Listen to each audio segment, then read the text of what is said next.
Welcome in our channel education hub for all. आप लोगों का हार्दिक अभिनंदन है आपके अपने channel education hub for all में। तो आइए, जैसा कि आप लोगों ने थंबनेल देखा है कि आज हम लोग बिहार स्पेशल पे चर्चा करेंगे। बिहार स्पेशल के बिहार के सभी टॉपिक को, अब टाइम नहीं है, इस पर मिक्सचर मिलेगा। हम लोग इसमें बिहार स्पेशल में सारी चीज़ को देखेंगे। बिहार के हिस्ट्री को देखेंगे, ज्योग्राफी को देखेंगे, ज्योग्राफी में जलवायु को देखेंगे, मैंने क्या क्या परिवर्तन होता है, मेन टॉपिक जो भी है उसको एक रिवीजन की व्यू से हम लोग देखने की कोशिश करेंगे। और ये क्वेश्चन आपको एग्जामिनेशन में देखने को मिलेगी, ऐसी मेरी उम्मीद है। तो चलिए आइए हम लोग स्टार्ट करते हैं इस सेट को। और हाँ, जो भी नए हैं वो कृपया करके क्या कर लेंगे, सब्सक्राइब कर ले, बेल आइकन को प्रेस कर दे, ताकि आपको इस तरह की जो भी वीडियो है आप तक जल्द से जल्द पहुँच सके। और प्रैक्टिस कीजिए और सुनिए, वीडियो को हटाइए मत, केवल सुनिए, टाइम दीजिए। अब टाइम है नहीं तो केवल आपको सुनना है कान लगाकर, बार बार वीडियो को स्किप बिना किए आपको देखना है कि एक पॉइंट को, जो पॉइंट अच्छा लगे उसे अपने अंदर ग्रहण करना है। चलिए तो स्टार्ट करते हैं बिना रुके। सबसे पहले हम लोग देखते हैं बिहार में 1857 ईस्वी का विद्रोह। ये वेरी इंपॉर्टेंट टॉपिक है, हर बार क्वेश्चन देखने को मिलता है। आप क्वेश्चन उल्टा लीजिए, हर ईयर में आपको 1857 के विद्रोह से मिलेगा, वो आपका राष्ट्रीय हो या आपके स्टेट के क्वेश्चन से बिहार से जुड़ा हुआ हो। तो चलिए हम लोग आज स्टार्ट करते हैं 1857 ईस्वी का विद्रोह। इसमें अब हम लोग देख लें कि क्या क्या है। तो सबसे पहले हम देखते हैं आधुनिक भारत के इतिहास में बिहार ने सभी स्तरों पर मुख्य भूमिका निभाया है। बिहार एक ऐसा राज्य है जो आधुनिक भारत के इतिहास में, किसके इतिहास में, तो आधुनिक भारत के इतिहास में बिहार ने सभी स्तरों पर अपनी भूमिका निभाई है। तो आइए हम लोग बात कर रहे हैं आज 1857 के स्वतंत्रता संग्राम के बारे में। ठीक है, 1857 के स्वतंत्रता संग्राम, इसे क्या बोलते हैं हम लोग, स्वतंत्रता संग्राम का भी संज्ञा दिया गया है इसको, 1857 की स्वतंत्रता संग्राम। ओके, तो हम लोग अभी इसे देखेंगे। चलिए, तो अब क्या है, 1857 के स्वतंत्रता संग्राम में बिहार का नाम सर्वोपरि है। क्या है, सर्वोपरि है। ओके, इस विद्रोह के जो भी कारण केंद्र स्तर पर मौजूद था, वही यहाँ भी दिखाई पड़ता था। माने केंद्र स्तर पर मौजूद था, वही यहाँ भी दिखाई पड़ता था। माने विद्रोह का जो कारण केंद्र में था, वही यहाँ भी दिखाई पड़ता था। इस विद्रोह का प्रमुख कारण आर्थिक शोषण। इस विद्रोह का प्रमुख कारण क्या है, आर्थिक शोषण और चर्बी वाला कारतूस। तो सभी को पता है, मंगल पांडे को सभी जानते हैं। तो आगे आगे हम लोग देखेंगे, इंटरेस्टिंग लगेगा। इसे कहानी की तरह सुने और प्रैक्टिस करें कहानी की तरह कि 1857 क्या है। तो आधुनिक भारत का इतिहास बिहार में सभी स्तरों पे भूमिका निभाया है। 1857 का संग्राम बिहार में एक सर्वोपरि रहा है, 1857 बिहार में। और क्या यह विद्रोह का जो भी कारण था, वो केंद्र स्तर पर जो था वही यहाँ भी दिखाई पड़ता था, बिहार में भी दिखाई पड़ता था। और इस विद्रोह का प्रमुख कारण आर्थिक शोषण था। क्या था, आर्थिक शोषण एवं चर्बी वाला कारतूस था। चर्बी वाला कारतूस। अगर आपसे कोई पूछ ले कि तत्कालिक कारण क्या है, इस विद्रोह का तत्कालिक कारण पूछ ले, तो तत्कालिक कारण में आप क्या बोलेंगे, चर्बी वाला कारतूस। तत्कालिक कारण पूछे तो आपको आंसर देना है चर्बी वाला कारतूस। या सीधा पूछे कि विद्रोह का मुख्य कारण क्या था, विद्रोह का मुख्य कारण क्या था, तो क्या हो जाएगा, विद्रोह का मुख्य कारण आर्थिक शोषण था। यहाँ दो क्वेश्चन आप देख लीजिए, आपके सामने यहाँ पे दो क्वेश्चन आपको दिखाई दे रहा है। एक में क्या बोल रहा है कि प्रमुख कारण क्या, इस विद्रोह का प्रमुख कारण क्या था, तो आर्थिक शोषण था। दूसरा क्या, तत्कालिक कारण क्या था, तो चर्बी वाला कारतूस था। ठीक है, तत्कालिक में पूछे तो चर्बी वाला कारतूस, और यदि पूछे आपसे प्रमुख कारण क्या है, तो आर्थिक शोषण। ओके, तत्कालिक में चर्बी वाला कारतूस। चर्बी वाला कारतूस से क्या आप लोग समझते हैं, क्या धर्म विरोधी था, कि इसमें कि सुअर और गाय दोनों का चर्बी मिला के उस इनफील्ड में जो था, उसका कारतूस में जो भरा जाता था, मुंह से तोड़ने का प्रथा था, तोड़ के तब भरा जाता था।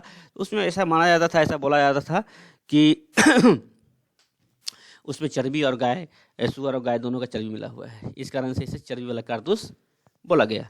केंद्र स्तर पर जैसे ही यह विद्रोह शुरू हुआ, उसका प्रभाव भारत के विभिन्न क्षेत्रों में देखने को मिला और इसी संदर्भ में बिहार में भी यह विद्रोह शुरू हो गया।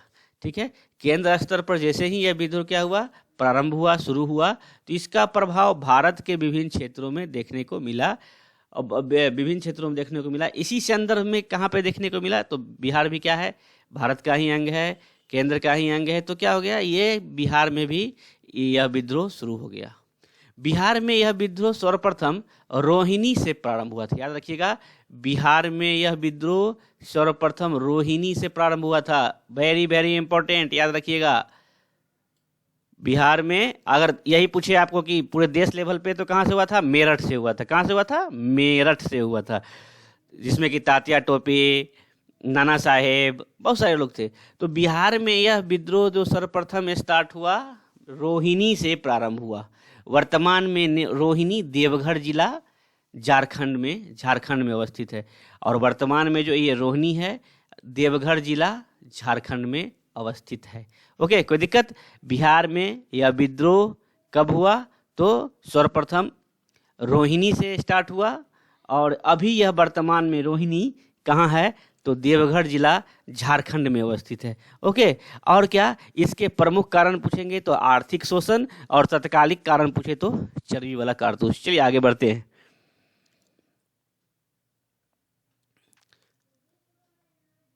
यहाँ सुभाष चंद्र बोस, रोहिणी देवघर जिला झारखंड में, यहाँ सुभाष चंद्र बोस ने 1443 में सिंगापुर में आज़ाद हिंद का गठन किया था। ठीक है, ये इतना ही आपका इम्पोर्टेंट क्वेश्चन है। अब आगे देख लेते हैं हम लोग।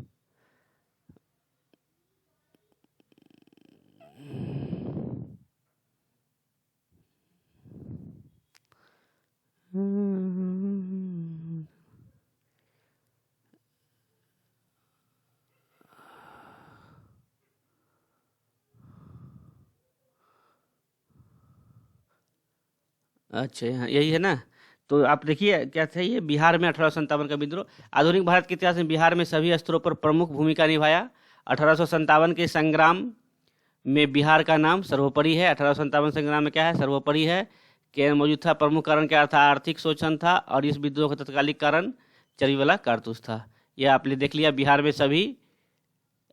में यह विद्रोह सर्वप्रथम रोहिणी से स्टार्ट किया गया। और रोहिणी कहाँ है, तो रोहिणी देवघर जिला झारखंड में अवस्थित है। यहाँ पे क्या था, यहाँ के सैनिकों को चर्बी वाला कारतूस, कहाँ के, तो रोहिणी देवघर जिला में है।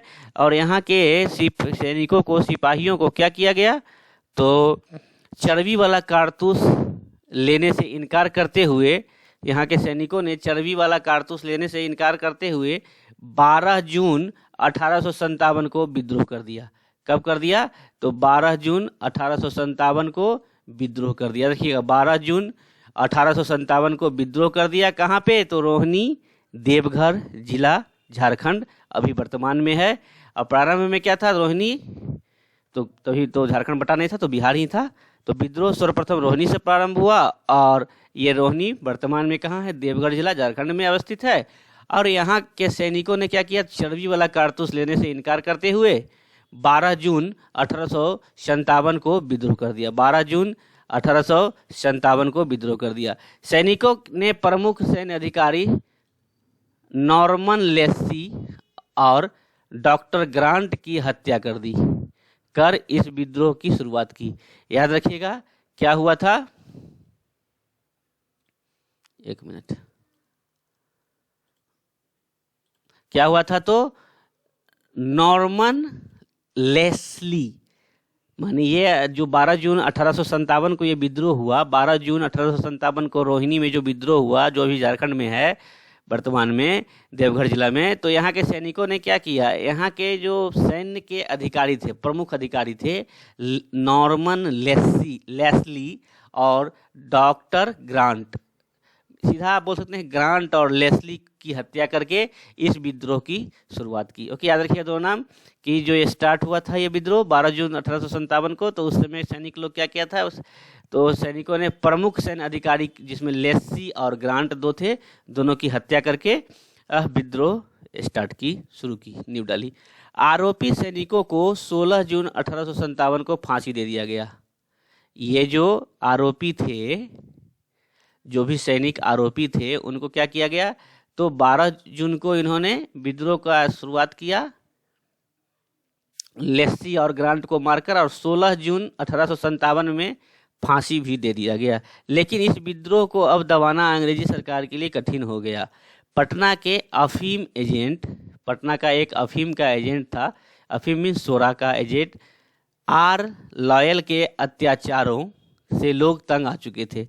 वहाँ पे अफीम एजेंट था पटना में एक, आर लॉयल के अत्याचारों से लोग तंग आ चुके थे, इसलिए यहाँ भी विद्रोह किया गया।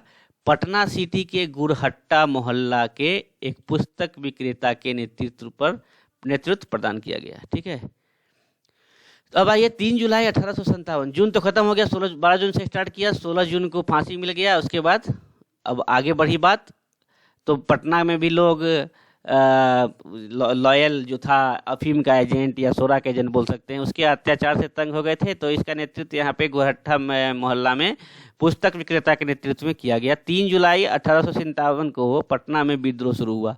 पटना में विद्रोह कब शुरू हुआ, 3 जुलाई 1857 को पटना में विद्रोह शुरू हो जाता है, और अफीम एजेंट लॉयल की हत्या कर दिया गया। ठीक है, अफीम जो एजेंट था लॉयल, उसकी हत्या कर दिया जाता है। तब टेलर, जो कि यहाँ पे क्या था, टेलर ने पटना में इस विद्रोह को कुचल दिया। ठीक है, टेलर ने इस विद्रोह को कुचल दिया। टेलर ने अपनी पुस्तक आवर क्राइसिस, याद रखिएगा, टेलर की पुस्तक है आवर क्राइसिस। किसकी पुस्तक है, टेलर की पुस्तक है, टेलर की पुस्तक है आवर क्राइसिस में पीर अली के साहस की प्रशंसा किया। पटना में इस विद्रोह का नेतृत्व पीर अली ने किया, जिनको फांसी दे दिया गया। पीर अली ने ही, पर जो कि पुस्तक विक्रेता थे, उन्होंने ही क्या किया, नेतृत्व किया पीर अली ने, और इन्हें फांसी दे दिया गया। जिसकी चर्चा टेलर ने अपनी पुस्तक आवर क्राइसिस में की है। पीर अली की साहस के बारे में प्रशंसा किया है टेलर ने अपनी पुस्तक आवर क्राइसिस में।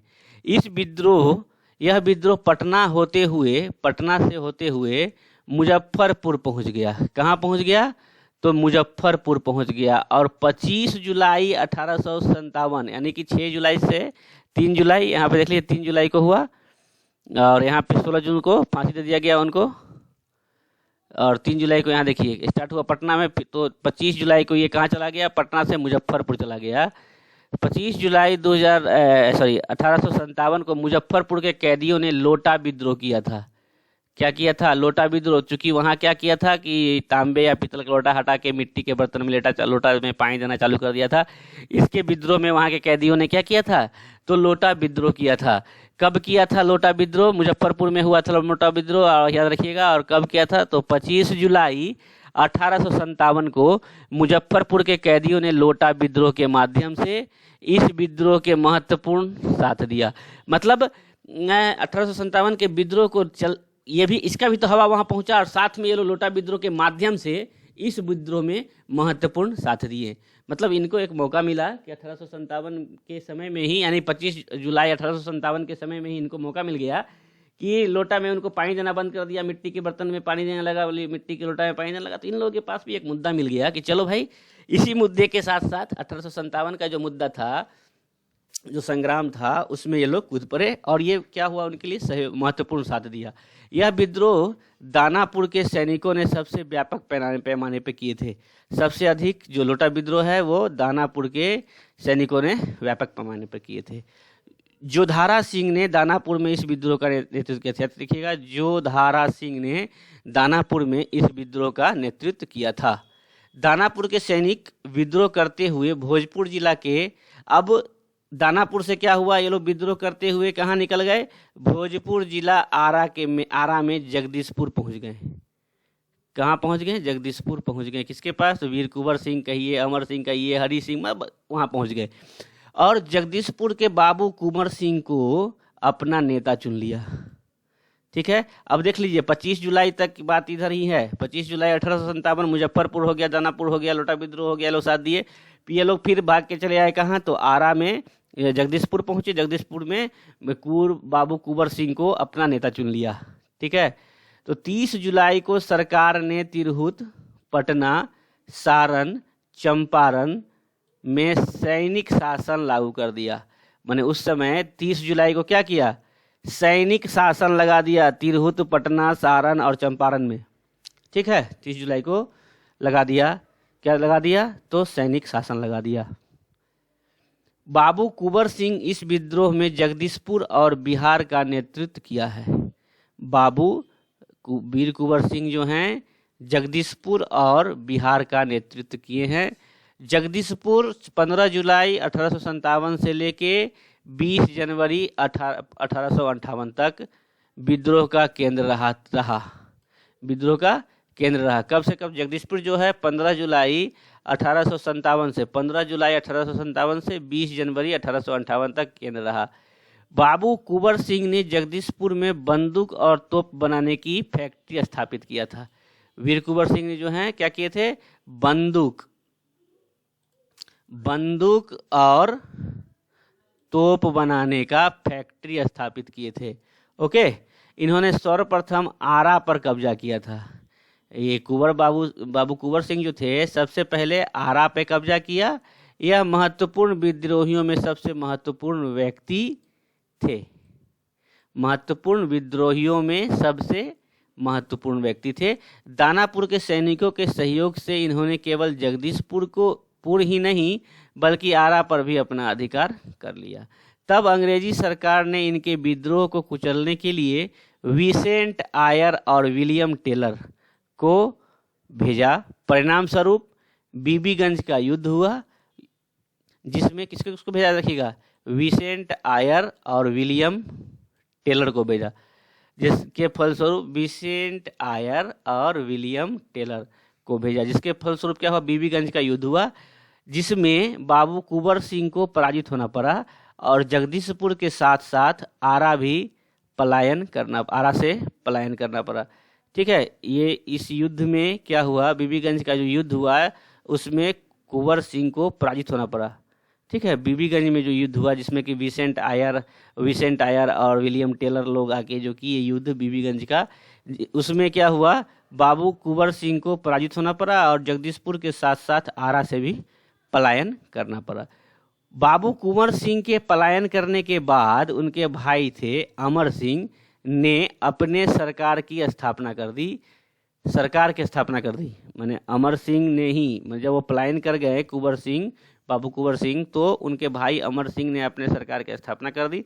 बाबू कुंवर सिंह ने नाना साहेब को भी कानपुर में सहयोग प्रदान किया था। कुंवर सिंह जो थे वो किसको, तो नाना साहब को भी कानपुर में सहयोग प्रदान किया था। और 23 अप्रैल 1858 को बाबू कुंवर सिंह ने ली ग्रांट को पराजित कर दिया। 23 अप्रैल 1858 में ली ग्रांट को पराजित कर दिया। वापसी के क्रम में युद्ध में घायल हो जाने के कारण वीर गति को प्राप्त हुए, लेकिन मृत्यु के पूर्व अपने संपूर्ण क्षेत्र को 26 अप्रैल 1850 में इन्होंने विजित कर लिया। इनको बिहार का सिंह कहा जाता है। इन्होंने शाहाबाद में अपनी सरकार की स्थापना भी कर दिया था। शाहाबाद में अपने सरकार का स्थापना भी कर दिया था। अब हम लोग आगे बढ़ते हैं। आगे बढ़ते हुए अब देखेंगे राजा जगन्नाथ सिंह के विरुद्ध कर दिया था खिलाफत आंदोलन।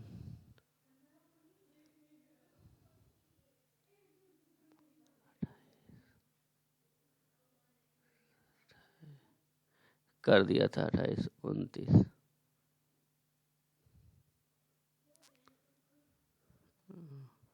28 हो गया। मेन जो इम्पोर्टेंट है मैं उसी को करवा रहा हूँ। ठीक है, अब देखते हैं हम लोग 29 नंबर पेज में। सभी पेज को करना संभव नहीं है, इसीलिए हम लोग मोटे मोटे जो है उसे लेके चलते हैं।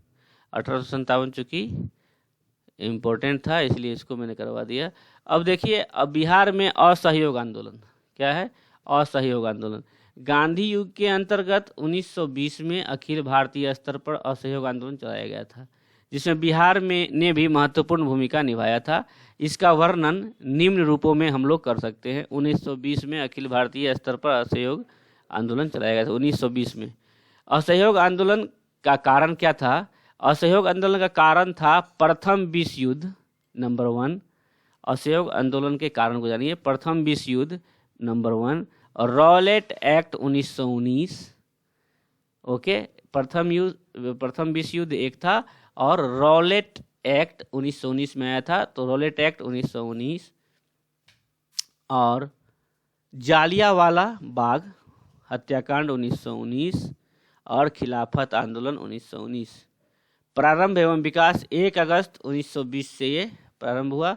परिणाम असफल रहे। इसी आंदोलन में क्या रहे थे? असफल रहे थे। ठीक है ना? तो अब आगे देखते हैं। दूसरा अब हम लोग देख ले। 27 का हो गया।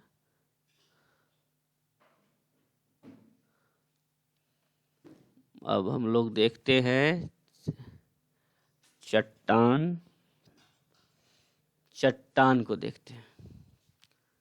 बिहार में, अब ये ज्योग्राफी का हम लोग देख लेते हैं। ज्योग्राफी का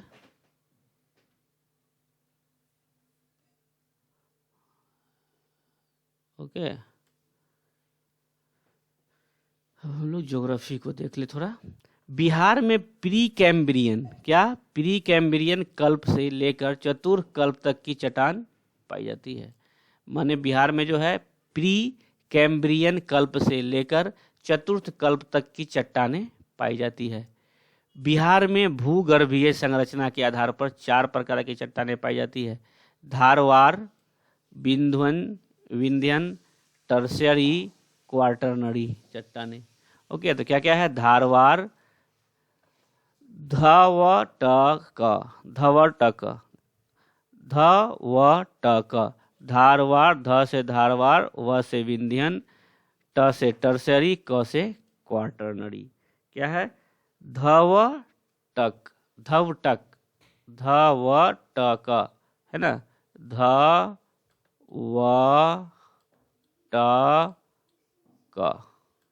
धवटक, धारवार, विंध्यन, टर्शियरी, क्वार्टरनरी।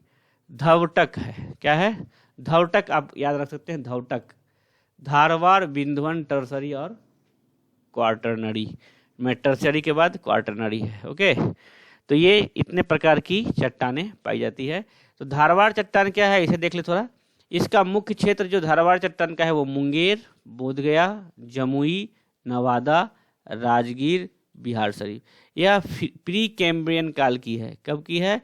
धारवाड़ चट्टान प्री कैम्ब्रियन काल की है। और ये खड़गपुर की पहाड़ी धारवाड़ क्रम की है। खड़गपुर की जो पहाड़ी है धारवाड़ क्रम की है। अब विंध्यन चट्टान देखिए। विंध्यन, इसका मुख्य क्षेत्र कौन है? रोहतास और कैमूर है। विंध्यन चट्टान का मुख्य क्षेत्र जो है रोहतास और कैमूर है। इन चट्टानों में पायराइट पाया जाता है। क्या पाया जाता है? जिससे गंधक निकलता है। जिससे क्या निकलता है? गंधक निकलता है पायराइट से। और ये मुख्य क्षेत्र क्या है? रोहतास और कैमूर। औरंगाबाद जिला के नवीनगर क्षेत्र में ज्वालामुखी निक्षेप का प्रमाण भी मिला है। ओके, बिहार में देश का 95% पायराइट पाया जाता है। मतलब बिहार में जो है देश का लगभग 95% पायराइट पाया जाता है। टर्शरी चट्टान जो है इसमें पेट्रोलियम और प्राकृतिक गैस का भंडार संचित है। क्वार्टरनरी जो है इसमें गंगा के मैदानी भाग में इसका विस्तार है क्वार्टरनरी का।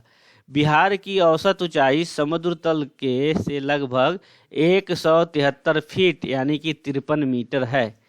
53 मीटर बोलिए या 173 फीट बोलिए। ठीक है, मीटर में यदि रहे तो 53 मीटर में टिक मारेंगे, फीट में रहे तो 173 पे टिक मारेंगे। बनावट की दृष्टि से बिहार को 3 भौगोलिक प्रदेश में विभाजित किया गया है। बनावट के आधार पर आइएगा तो इसको 3 भौगोलिक क्षेत्र में विभाजित किया गया है। 43, 44। तो कौन है वो 3? आइए हम लोग देखते हैं। शिवालिक पर्वतीय प्रदेश एवं तराई प्रदेश, इनको 3 भागों में बांटा गया है। तो क्या है, पहला है रामदून, रामनगर दून, सोमेश्वर की श्रेणी, और तीसरा है दून घाटी। ठीक है, रामनगर दून, सोमेश्वर की श्रेणी और दून घाटी। अब सोमेश्वर की श्रेणी और शिवालिक श्रेणी का निर्माण प्लाईएस्टोसीन काल में हुआ है। कब हुआ है? तो सोमेश्वर श्रेणी और शिवालिक श्रेणी का निर्माण प्लाईएस्टोसीन काल में हुआ है। सोमेश्वर एवं शिवालिक श्रेणी का निर्माण काल में हुआ है। यह पारसनाथ, राजमहल, खड़गपुर पहाड़ी से नया है। सोमेश्वर श्रेणी में बिहार की सर्वोच्च चोटी सोमेश्वर किला है, जो कि सोमेश्वर श्रेणी में बिहार की सर्वोच्च चोटी जो है सोमेश्वर का किला है, जिसकी ऊंचाई है 874 मीटर। कितनी है? 874 मीटर।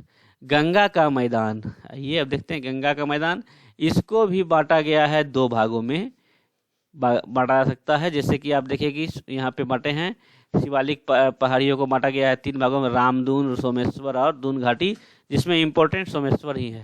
सोमेश्वर की आपने हाइट देख ली, और सोमेश्वर या और शिवालिक श्रेणी का निर्माण प्लाईएस्टोसीन काल में हुआ है, प्लाईएस्टोसीन, और इसकी ऊंचाई 874 मीटर है। सर्वोच्च चोटी सोमेश्वर किला है।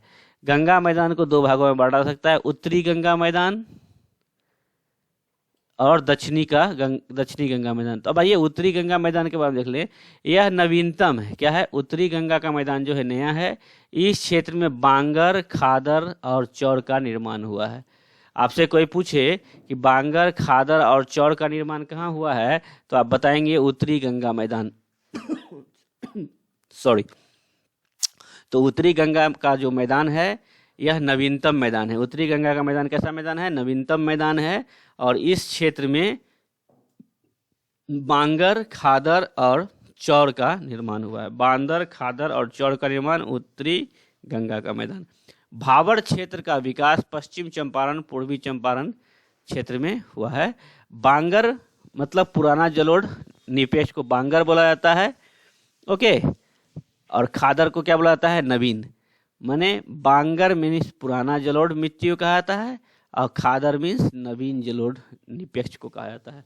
ठीक है, तो आप हमेशा याद रखिएगा, बांगर पुराना, खादर नया, दर खदरा, तो खदरा मीन्स नयका। ठीक है, नया, नवीन। तो खादर मीन्स क्या हो जाएगा? नवीन जलोढ़, और बांगर मीन्स पुराना जलोढ़। ओके। अब देखते हैं चौर। चौर मीन्स क्या होता है? मन। चौर मीन्स मन। प्रकृति रूप में जलमग्न निम्न भूभाग को कहा जाता है। चौर प्राकृतिक रूप में जलमग्न निम्न भूभाग को कहा जाता है चौर। यह एक प्रकार का गोखुर झील होता है। कैसा झील? गोखुर झील। गौ के खुर के आकार का झील गोखुर झील होता है। इसका पानी मीठा होता है। ओके। चौर मीन्स मन होता है। अब हम लोग देखते हैं आगे दक्षिणी गंगा का मैदान। इसका विस्तार दक्षिण के सीमांत पठारी प्रदेश और गंगा नदी के मध्य में है। ठीक है, दक्षिणी पठारी प्रदेश, इसके अंतर्गत कैमूर का पठार बलुआ पत्थर, चूना पत्थर इत्यादि के लिए, डोलामाइट के लिए माना जाता है। ठीक है, अब आगे हम लोग देखेंगे नदी है। नदी देख लेते हैं। नदी में क्या है? बिहार में नदी की बहुलता है। क्या है? बिहार में नदी की बहुलता है। कुछ प्रमुख नदी निम्नलिखित हैं, जैसे कि गंगा। गंगा तो पता है आपको 445 किलोमीटर, बिहार में यह 445 किलोमीटर, कहीं कहीं 425 भी दे देता है। तो इसकी कुल लंबाई है 2500। ओके, इसकी कुल लंबाई कितनी है? 2500 किलोमीटर है। और बिहार में जो ये कुल बहती है 445 किलोमीटर, प्रभावित होकर पश्चिम बंगाल में प्रवेश कर जाती है। पश्चिम बंगाल से पूर्व की क्रम संख्या देखते हैं। गंगा में उत्तर से आकर मिलने वाली नदी कौन कौन है? एक घाघरा, दूसरा गंडक, तीसरा बूढ़ी गंडक, चौथा है बागमती, कमला, महानंदा। ठीक है, ये सब इसकी नदी है जो उत्तर से आके मिलती है और दक्षिण से आके मिलती है जो वो है कर्मनाशा, सोन, पुनपुन, फल्गु। अजय भी है। ओके, अब हम लोग आगे देखते हैं। इसमें पहले इसको पूरा कर लेते हैं हम लोग। कोसी जो है सप्तकोशिकी, नेपाल से इसका उद्गम जो है सप्तकोशिकी नेपाल, और पूर्णिया इसका मुहाना है। सप्तकोशी, कोसी जो है सप्तकोशिकी या फिर सैनी कल्ती भी से बोलते हैं, सैनी कल्ती से इसका उद्गम है, और काढ़ागोला पूर्णिया के निकट ये मिलता है, गंगा में, पूर्णिया के में मिलता है। ठीक है, और गंगा जो है गंगोत्री से निकलती है और बंगाल की खाड़ी में मिल जाती है। और बिहार में जो है गंगा, उत्तर प्रदेश के कारण इसे क्या कहता है, बाद में बात करेंगे। चलिए, घाघरा इसे सरयू भी बोला जाता है। ये नामपा नेपाल से ही निकलती है, नामपा घरनी या नामपा घरनी बोला जाता है इसे। और छपरा, ये घाघरा जो है कहाँ पे आके मिलती है तो छपरा, इसे सरयू भी बोला जाता है। ओके, नेक्स्ट है आपका अब बूढ़ी गंडक। बूढ़ी गंडक सोमेश्वर की श्रेणी से, और कहाँ पे आके तो मुंगेर। ठीक है, ओके, मुंगेर। और बागमती महाभारत श्रेणी, और कहाँ से तो मंगोट, गंडक जो है मंगोट कुतांग नेपाल, और कहाँ मिलता है, पहलेजा घाट। अब बूढ़ी गंडक सोमेश्वर की श्रेणी मुंगेर, और बागमती तो महाभारत श्रेणी नेपाल। ठीक है, बागमती का जो उद्गम स्थल है महाभारत श्रेणी नेपाल से, और जाके आपका कमला का है महाभारत श्रेणी नेपाल से ही, और जाके आपका कमला का हो गया महाभारत श्रेणी नेपाल से ही। और महानंदा का भी आप बोल सकते हैं हिमालय श्रेणी से ही, महानंदा का हिमालय की महाभारत श्रेणी से, नेपाल से ही। और कटिहार के पास आके ये मिल जाती है। ओके, कटिहार के पास। सोन, फल्गु, पुनपुन दक्षिण बिहार की नदी है। कहाँ की है, दक्षिण बिहार की नदी है। सोन अमरकंटक से दानापुर में मिलती है। फल्गु छोटा नागपुर पठार। पुनपुन चौराही, पराही, पलामू, फतुहा में मिलती है पुनपुन, फतुहा में आके पुनपुन। अजय जो है बटपार जमुई में। करमनाथा, सारोदाग, कैमूर, चौसा में आके मिलती है। ठीक है, चौसा, करमनाथा, चौसा।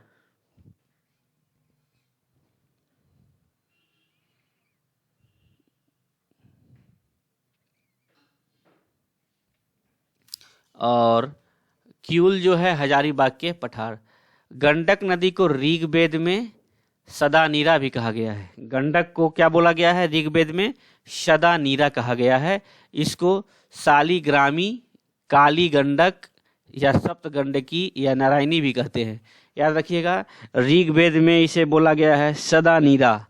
गंडक को ऋग्वेद में बोला गया है सदा नीरा, और शालिग्रामी, काली गंडक, सप्त गंडकी या नारायणी भी इसे कहते हैं। इस नदी पर वाल्मीकि नगर में बांध बनाया गया है। यह पटना के समीप गंगा में मिलती है। गंडक पटना के समीप जो मिलती है, कहाँ, गंगा में, गंडक। अब बूढ़ी गंडक मुंगेर के उत्तर खगड़िया में मिलती है, गंगा में। बूढ़ी गंगा के उत्तर की सबसे तेज जलधारा वाली नदी है। बूढ़ी गंडक उत्तर बिहार की सबसे तेज जलधारा वाली नदी है। कमला नदी को मिथिला क्षेत्र में गंगा की तरह पवित्र माना जाता है। क्या माना जाता है, गंगा, कमला नदी को मिथिला क्षेत्र में। बूढ़ी गंडक उत्तर बिहार की सबसे तेज जलधारा वाली नदी है, सबसे तेज है। ओके, और कमला नदी को मिथिला में गंगा की तरह पवित्र माना जाता है। मिथिला में कमला नदी को गंगा की तरह। कोसी नदी को बिहार का शोक कहा जाता है, जो कि अपने मार्ग बदलने के लिए विख्यात हैं। यह कुर्सेला में आके गंगा में मिलता है। कहीं कुर्सेला रहता है, कहीं कारागोला रहता है, तो देख लीजिएगा। सोन जो है बिहार, दक्षिण बिहार की सबसे प्रमुख नदी है। यह बिहार के रोहतास जिला में प्रवेश करती है। दक्षिण बिहार में गंगा की सबसे बड़ी सहायक नदी दक्षिण बिहार में गंगा की सबसे बड़ी सहायक नदी सोन है। इस नदी पर डेहरी के पास इंद्रपुरी बराज, कोइलवर पुल, डेहरी के पास नेहरू पुल का निर्माण किया गया है। फल्गु जो है, फल्गु को निरंजना या मोहाने नदी भी बोलते हैं। फल्गु को निरंजना और मोहाने नदी, याद रखिएगा, निरंजना भी बोलते हैं फल्गु को और मोहाने भी बोलते हैं, के मिलने के बाद, निरंजना और मोहाना नदी मिलने के बाद इसका नाम फल्गु हो जाता है। दोनों नदी जब मिल जाता है, निरंजना और मोहाने नदी जब मिलता है, निरंजना और मोहाने नदी जब मिलता है तो इसका नाम फल्गु हो जाता है। गया में इस नदी के तट पितृपक्ष का मेला लगता है। पुनपुन नदी फतुहा के पास आके गंगा में मिलती है। देखिए, पुनपुन फतुहा के पास आके गंगा में मिलती है। अजय नदी बंगाल में प्रवेश कर गंगा में मिल जाती है। और कर्मनाशा नदी को अपवित्र नदी माना जाता है। ठीक है ना? ठीक है। उत्तर बिहार की प्रमुख बाढ़ भी है। उत्तर बिहार की प्रमुख विशेषता बाढ़ है। उत्तर बिहार में प्रमुख विशेषता क्या है? बाढ़ है। अब आज तक के लिए हम इतना ही छोड़ते हैं और नेक्स्ट वीडियो में मैं फिर डालूंगा, इसे फिर मैं कंटिन्यू करूंगा। आप लोग देखते रहिए, मिट्टी है, सारा चीज़ है, पर इसको रिवाइज करवा दूंगा एक तरफ से पूरे को, कि कोई भी क्वेश्चन छूटे नहीं। जैसे कि रबी फसल में क्या क्या है, शुद्ध राज्य की शुद्ध बुआई क्षेत्र कितना है? 55% है। राज्य की शुद्ध बुआई क्षेत्र पर कितना है? 55% है। वर्तमान में बिहार की शस्य गहनता कितनी है? 145% है। सबसे अधिक बुआई, शुद्ध बुआई वाला क्षेत्रफल कहाँ है? तो जिला है। जिला कौन है? बक्सर है, शुद्ध बुआई वाला सबसे अधिक। सबसे कम शुद्ध बुआई वाला क्षेत्रफल का वाला जिला कौन है? जमुई है। यानी बक्सर, जमुई याद रखिए, बक्सर सबसे अधिक में है और जमुई सबसे कम है। बिहार की कृषि जीवन निर्वाह कृषि है। ठीक है। बिहार के मुख्य खाद्य फसल क्या है? चावल, गेहूं, मक्का है। तो इस तरह से हम लोग देखेंगे। एक तरफ से सबको हम लोग जायद फसल, जायद फसल में क्या आता है? मार्च जून के बीच उगाया जाता है। मकई, ज्वार, महुआ, हरा चना इसके अंतर्गत आता है। ठीक। तब इसके बाद हम लोग सिंचाई व्यवस्था को भी देखेंगे। नहर में रोहतास, पश्चिम चंपारण, नलकूप से पटना, किशनगंज, तालाब में से मधुबनी, गोपालगंज, कुआं से सारण, सिवान में सिंचाई अधिकता है। तो अभी देखेंगे। उसके बाद सोन परियोजना सबसे बड़ी परियोजना है। बिहार में 3 उद्देशीय जो है परियोजना है, 3 बहुउद्देशीय नदी घाटी परियोजना है बिहार की। तो सबसे अधिक क्या है प्रचलित? सोन परियोजना, या बिहार का प्रथम वृहद परियोजना है सोन परियोजना। उसके बाद देखते हैं हम लोग कोसी परियोजना। कोसी परियोजना यह भारत और नेपाल के बीच संयुक्त परियोजना है। कोसी परियोजना जो है भारत और नेपाल का संयुक्त परियोजना है और इसका निर्माण 1955 में प्रारंभ किया गया था और 1965 में बन के तैयार हुआ। ठीक है। यानी मोटा मोटी आप कहें तो 55 10 65 10 वर्ष लगा था। गंडक परियोजना जो है बिहार और उत्तर प्रदेश के संयुक्त है। जिस तरह कोसी नेपाल और भारत का प्रयोग है संयुक्त रूप से है, उसी तरह गंडक परियोजना जो बिहार और उत्तर प्रदेश का संयुक्त रूप से परियोजना है। पूर्वी त्रिवेणी नहर पर तिरहुत नहर तथा पश्चिमी त्रिवेणी नहर को सारण नहर भी कहा जाता है, जो गंडक परियोजना का भाग है। ये कुछ था। त्रिवेणी नहर गंडक नदी पर बनाया गया है। त्रिवेणी नहर जो है गंडक नदी बनाया गया है। तो ये कुछ है एरिया और जिला, इसे भी देखेंगे। फिर खनिज देखेंगे। बहुत चीज़ देखने के लिए है। वीडियो बहुत बड़ा हो जाएगा अब आगे खींचेंगे तो अब कुल मिला के अब छोड़ा जाए। अब इसकी वीडियो में रात में, नहीं तो कल डालूंगा। और जो भी नए हैं वो क्या करें, सब्सक्राइब कर ले, बेल आइकन को प्रेस कर ले, ताकि नोटिफिकेशन आप तक जल्द से जल्द पहुंच सके। Bye bye, take care. और यदि अच्छा लगे तो लाइक, कमेंट, शेयर जरूर करें। और लाइक करना नहीं करना वो तो आपके ऊपर डिपेंड है। मैं तो बस एक थोड़ी सी मदद कर रहा हूँ, कोशिश कर रहा हूँ कि आपको इससे फ़ायदा मिल सके। चलिए बाय बाय, टेक केयर, धन्यवाद। अच्छे से पढ़ें, टाइम बहुत अब कम बची है।